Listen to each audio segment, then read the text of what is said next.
There you are. Maybe the lights behind you won't conflict. Yeah, we already checked it. Made sure it was all good.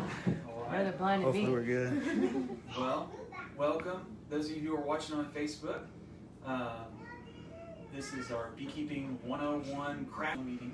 And we've got Don and Nikki here with us, and Don. So we have two Dons and the kids playing in the background. So it's going to be a little bit more of a casual, little homey video.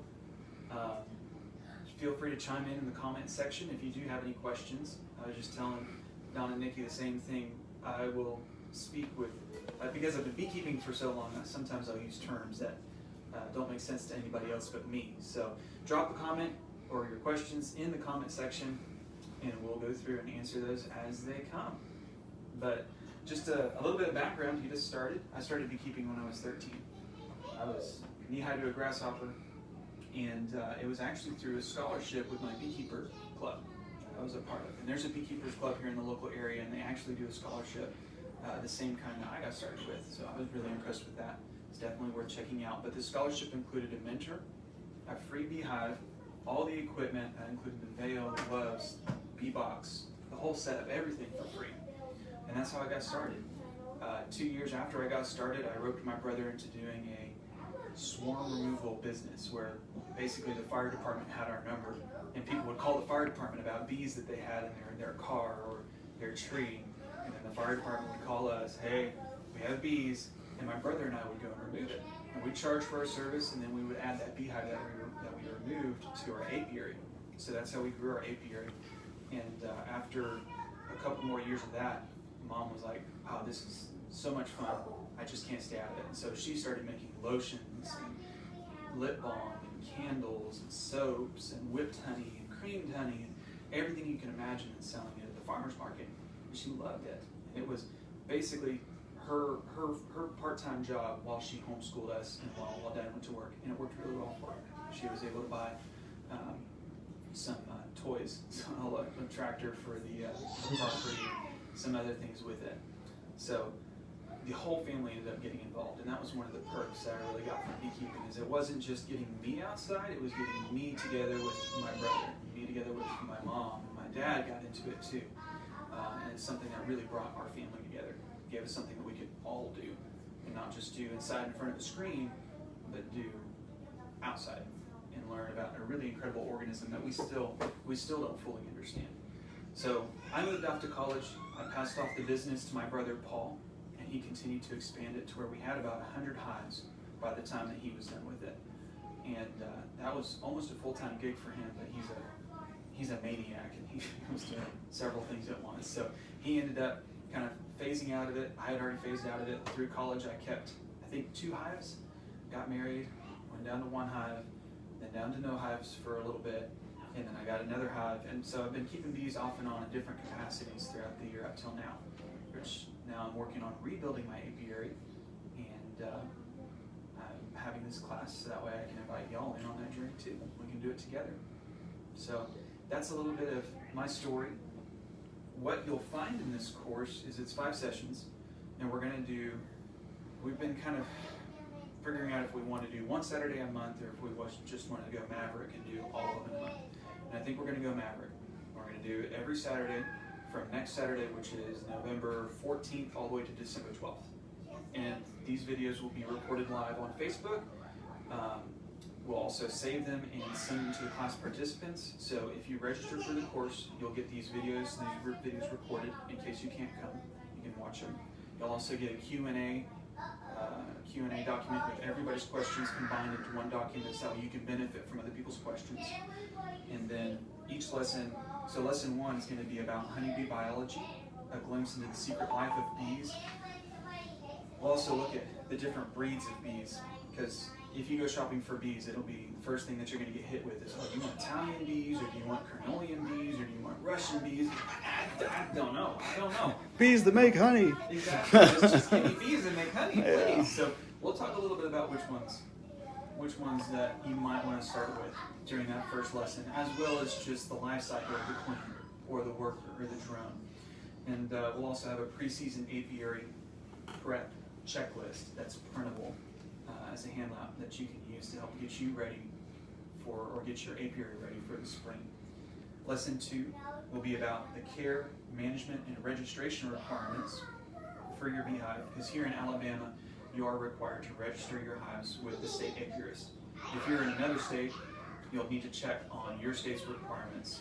It varies state by state, and even sometimes by municipality. And if you're in a city that has some restrictions on bees, you'll need to check into that. It's not very common, but it's worth checking. Do you go to the courthouse, or where do you? You can call your county extension office, actually. Okay. They'll have that information. So check with your your county extension office website.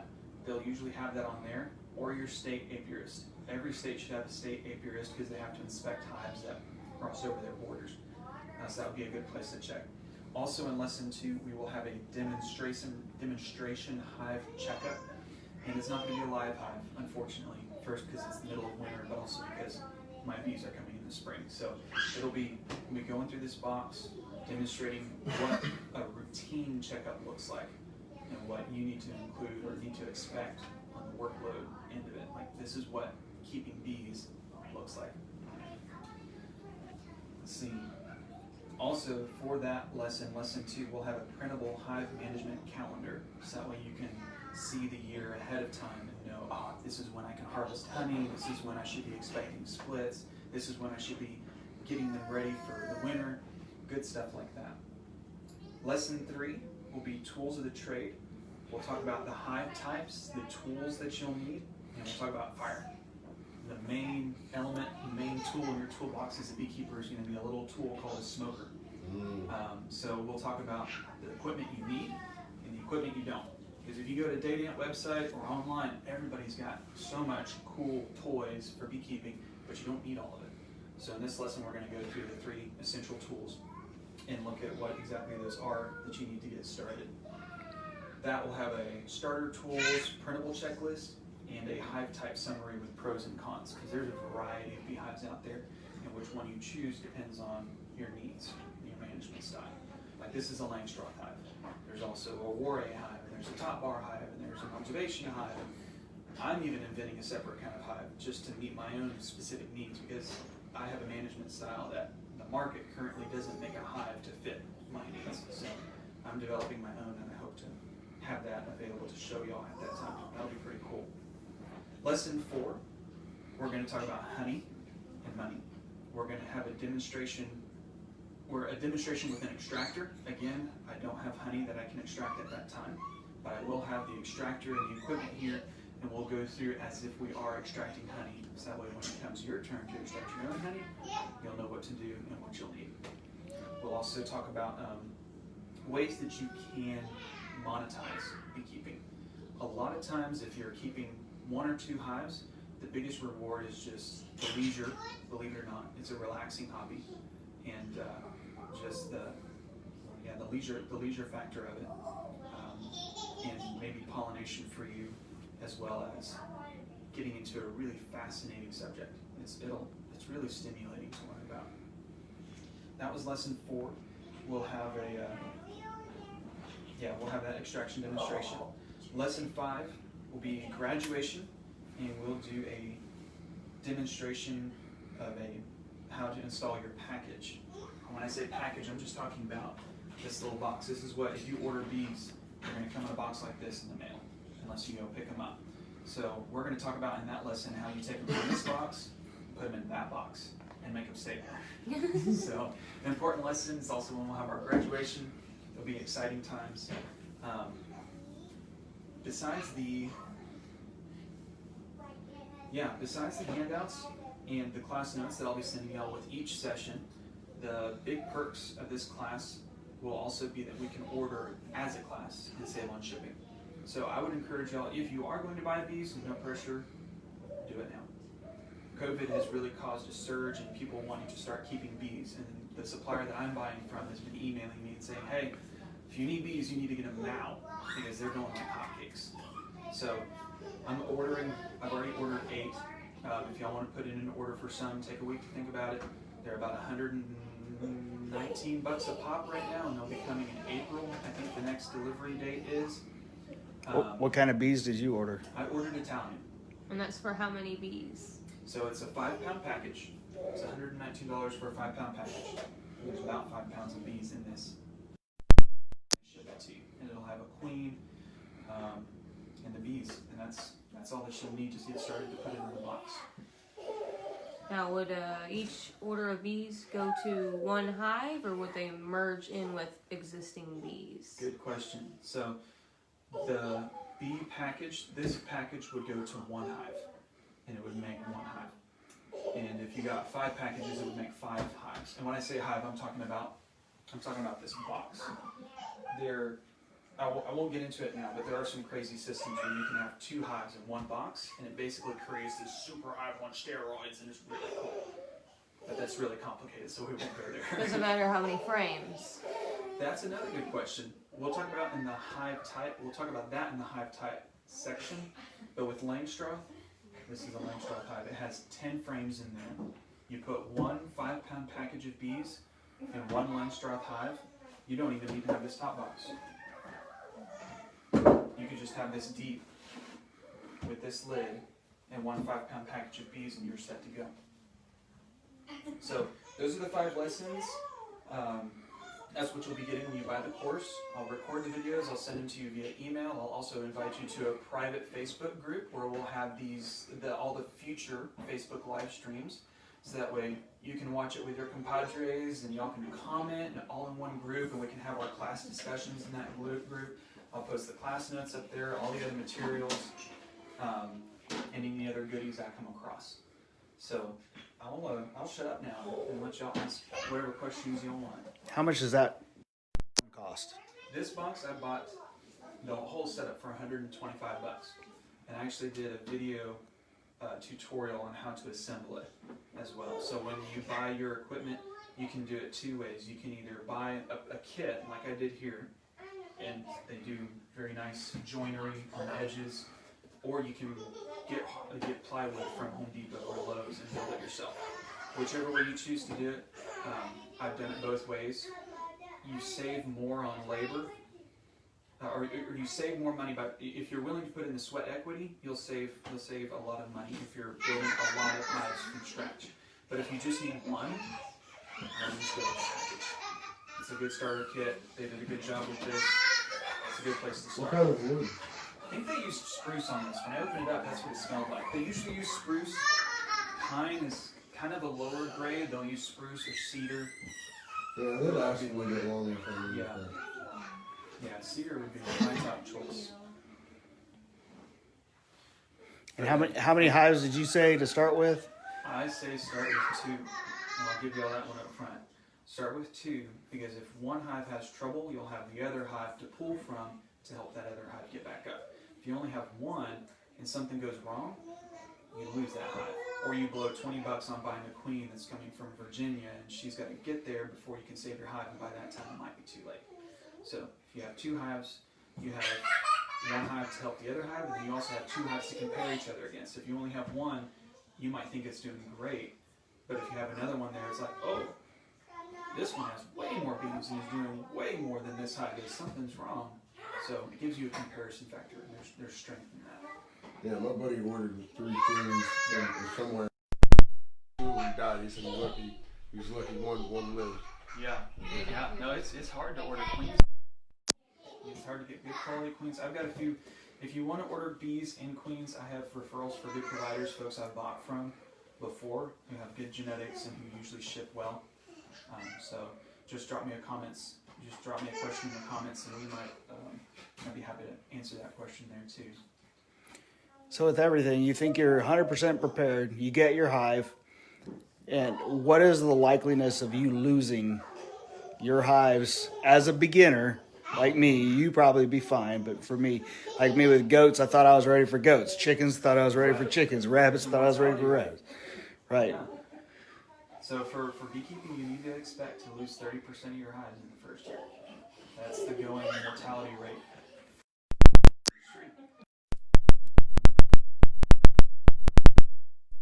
New folks do it, and they did just fine. When I started out in my first year, we didn't have that big of losses. It kind of determined on the year.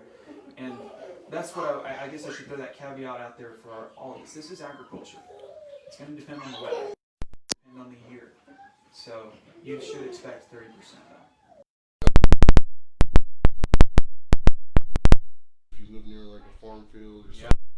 Yeah, talk to your neighbors. If you've got a cotton field near you, they foliator, which is it's really nasty stuff.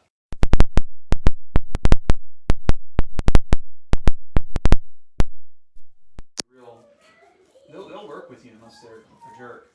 How far away would you have to move your hive, dude? If you had to move it, research.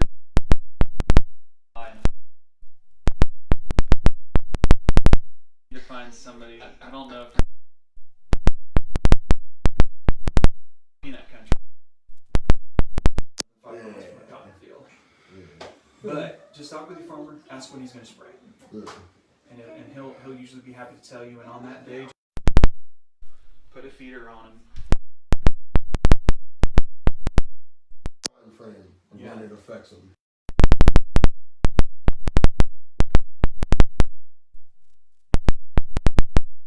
24 hours after the spraying, before whatever residue kind of work its way out.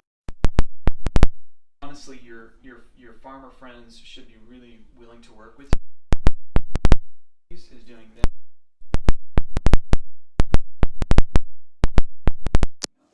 It's a boost.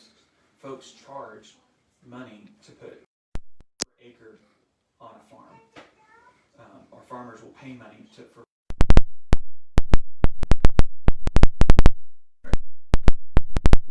money with bees pollination. Yeah. This is Facebook Live yet, or not that we can see? I haven't seen any pop up. Let me check. But yeah, keep them coming. This is good, y'all. Marie, do you have any How often do questions? you get poked? Well, when I was keeping them, if I was lazy, not wearing all my stuff, I might get poked. Once I checked, but not always. The Italian bees are really docile, so you can check them with bare hands in a veil, and this would be my outfit right here. But if you're allergic and you swell up or anything like that, you can just get A full suit. get a full suit, which I have a secret for y'all on that, but that secret I'll save that for the course. I have to buy the course to find a secret. But yeah, you won't get poked too often. The benefit, though, of being poked is that it does have demonstrated benefits for arthritis and for circulation and the blood flow. And you,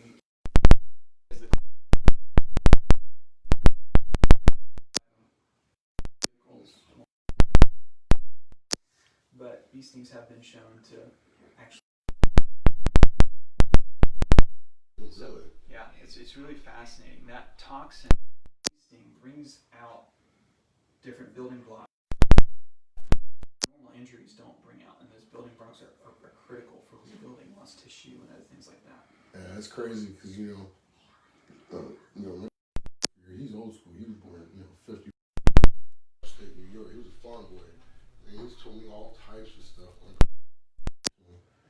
But he never said they never worked, And he was, talking about boiling honey and putting it on a wound.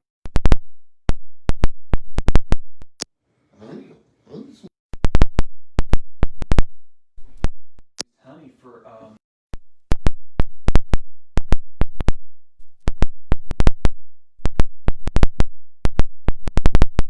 put the honey on there because it doesn't have any. I think it's either iodine or hydrogen peroxide, but when the honey comes into contact with the chemical reaction that happens there is it creates just the amount of that, the hydrogen peroxide, that antibacterial. I want to say it's anti-inflammatory too, isn't it? Yeah. Throw that in a.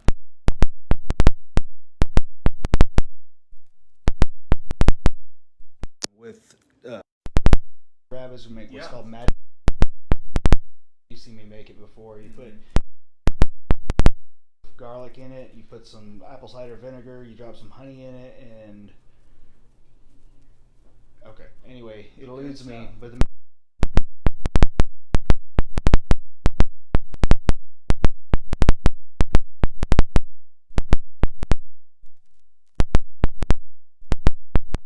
feeling bad. 2 hives, that's enough. Basics. On a good year, a hive can produce 30 pounds on average of honey. Enough for your family. In my case, we need 5 hives. But it's incredible what you can get from these little.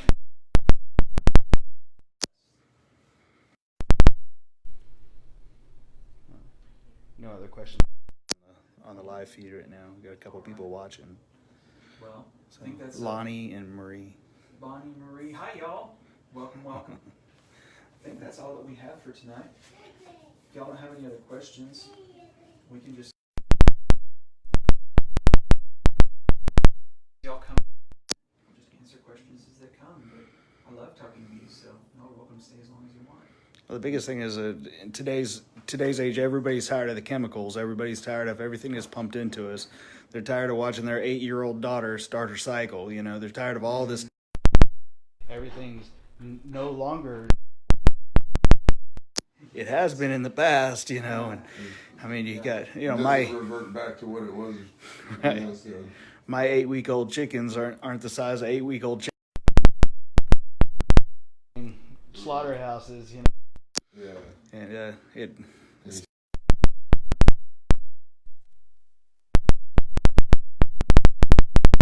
You wonder. This is one way to know where your food comes from. Raise it Right. yourself. Well, what's worse is if you've seen it a million times over, but you still eat it. right, right, Knowing you've seen it. yeah. Yeah. I'm trying to think if there's anything else on this. I think we'll go ahead and close this down for now. If you've been watching, we'll have this available on our Exley Apiary. Should be right where you're watching it. Right. Should stay on the feed. I'll download it and make it available on our YouTube channel as well. We have a YouTube channel. It's at Exley Apiary. Subscribe, like it, please. I also have the tutorial for assembling your beehive on there, and there will be more to come. So, really appreciate you guys coming. Thanks for coming out. Thank y'all for watching and tuning in. We'll see y'all next time. Oh, I forget, registration. To register for the course, go to the description below in the event. I have a link to either a PayPal or Facebook Pay. I would prefer that we use Facebook Pay because PayPal, turns out, charges a fee whenever you send me money. So go to try Facebook Pay first, and if that doesn't work, try PayPal. For all 5 sessions, paid, PM me your email, so that way I can send you all the materials and the videos as I record them. And have discussions, and where I'll post the rest of the materials as well. So it will be 2 ways to get materials from. Okay. Perfect time to show up, Sean Gray. Sean, you're so tardy.